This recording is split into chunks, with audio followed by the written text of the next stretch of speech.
Welcome to my YouTube channel Bangali recipe. আজকে আমি মাশরুমের একটা রেসিপি করে দেখাবো। তার জন্য আমি নিয়েছি এই বটম মাশরুম নিয়েছি, আর ফড়নের জন্য নিয়েছি তেজপাতা, জিরে, শুকনো লঙ্কা, হলুদ, কিছু কাঁচা লঙ্কা নিয়েছি কেটে, গরম মশলা নিয়েছি, ধনে নিয়েছি, জিরে নিয়েছি, কাশ্মীরি লঙ্কার গুঁড়ো নিয়েছি, দুটো মাঝারি সাইজের পেঁয়াজ আমি কেটে নিয়েছি, লবণ নিয়েছি, আদা রসুনের পেস্ট নিয়েছি, আর দুটো মাঝারি সাইজের টমেটো নিয়েছি, আর সর্ষের তেল নিয়েছি, এটাই জল আছে। আমি এবার বানিয়ে দেখাচ্ছি। প্রথমে আমি মাশরুমটা ভালো করে ধুয়ে নিচ্ছি। আমি মাশরুম পরিষ্কার করে নিচ্ছি।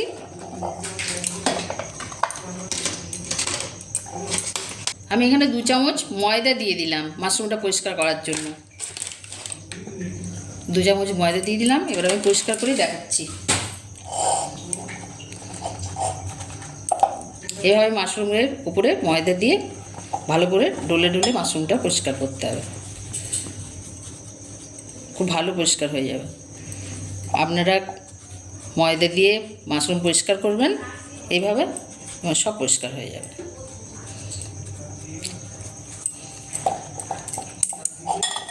এইভাবে ময়দা দিয়ে সব ভালো করে পরিষ্কার করে নিচ্ছি। এটা পরিষ্কার করা হয়ে গেল ময়দা দিয়ে। এটা আবার আমি ভালো করে ধুয়ে নিচ্ছি। ধুয়ে নিলাম, এবার কেটে দেখাচ্ছি। ফেলে দিচ্ছি কেটে। তারপর এইভাবে 2 পিস করে নিচ্ছি। বড় সাইজের হলে এটা 4 পিস করতে হবে। এইভাবে মাঝে কেটে নিতে হবে। আমি এইভাবে সব কেটে নিচ্ছি। বড় সাইজের হলে 4 পিস করতে হবে, আর ছোট সাইজ হলে 2 পিস করে কাটতে হবে। আমি এইভাবে সব কেটে নিচ্ছি। আমার সব কাটা হয়ে গেছে। আমি এরকমভাবে কেটে নিয়েছি। এবার আমি বানিয়ে দেখাচ্ছি। প্রায় গরম হয়ে গেছে। আমি এখানে 4 টেবিল চামচ তেল নিয়ে নিচ্ছি। তেল আমার গরম হয়ে গেছে। ফড়নের জন্য আমি 2টো তেজপাতা নিয়ে নিলাম, কিছু জিরে, একটা শুকনো লঙ্কা দিলাম। এবার কিছুক্ষণের জন্য আমি একটু এগুলো ভেজে নিচ্ছি।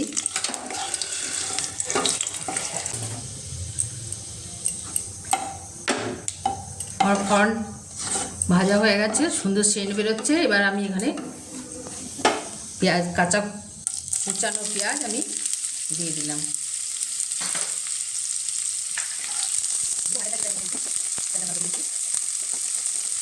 কালারও এসে গেছে পেঁয়াজের মধ্যে লাল লাল। এবার আমি টমেটো কুচানোটা দিয়ে দেবো। আমি এখানে 2খানা মাঝারি সাইজের টমেটো নিয়েছি। তো টমেটোটা নেড়ে চেড়ে ভালো করে নিচ্ছি। টমেটো আমি এইভাবে একটু তেলের মধ্যে দিয়ে নরম করে নিচ্ছি।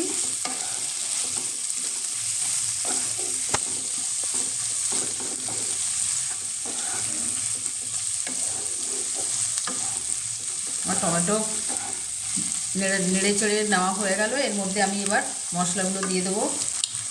আমি এখানে 1 চামচ আদা বাটা, 1 চামচ রসুন বাটা দিয়ে দিলাম।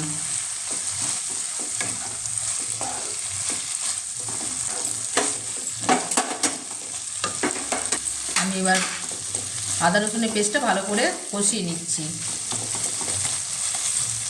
কাঁচা লঙ্কা কুচানোটা দিয়ে দিলাম।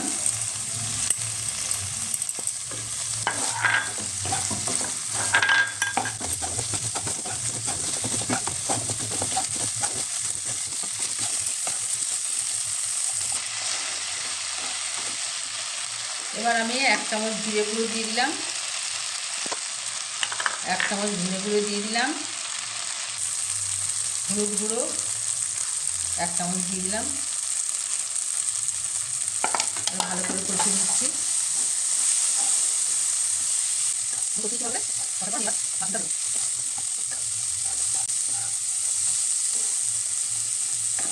কালারের জন্য আমি এখানে 1 চামচ কাশ্মীরি লঙ্কার গুঁড়ো দিয়ে দিচ্ছি।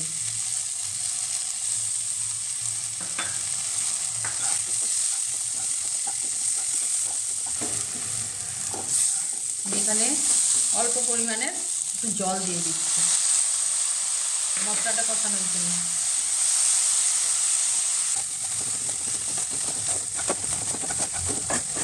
আমার মশলা কষানো হয়ে গেছে, এবার আমি মাশরুম দিয়ে দেবো এর মধ্যে। মাশরুমটা দিয়ে দিলাম।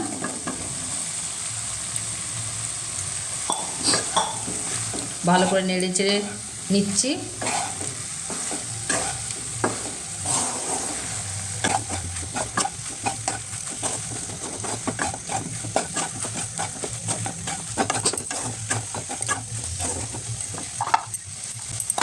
এখানে আমি স্বাদ মতো লবণ দিয়ে দিচ্ছি।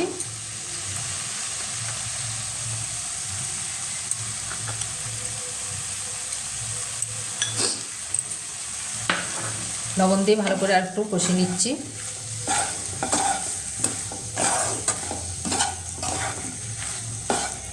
লবণ দিয়ে দিলাম, এবার আর একটু ভালো করে কষে নিচ্ছি। আমার কষানো হয়ে গেছে, মশলা থেকে তেল ছেড়ে দিয়েছে, এবার আমি জল দিয়ে দেবো। চিনি দেওয়ার ইচ্ছে থাকে অল্প চিনি দিতে পারেন, আমি এখানে চিনি দিচ্ছি না।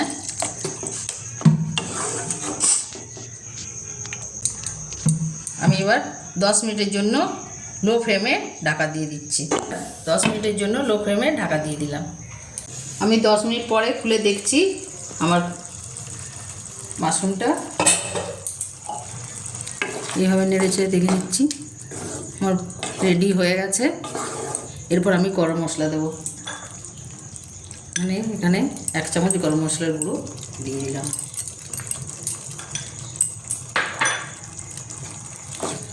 ভালো করে নেড়েচেড়ে মিক্স করে নিচ্ছি। আমার মশলা মাশরুম রেডি হয়ে গেল। এইভাবে আমি সব তুলে নিচ্ছি। এবার বাটিতে আমি সব তুলে নিয়েছি, এবার আমি সার্ভ করব। আমার রেসিপিটি দেখলেন, আপনারা বাড়িতে বানিয়ে দেখবেন, খেয়ে দেখবেন, খেয়ে কমেন্ট করবেন, শেয়ার করবেন, আমার চ্যানেলটি সাবস্ক্রাইব করবেন। Thank you.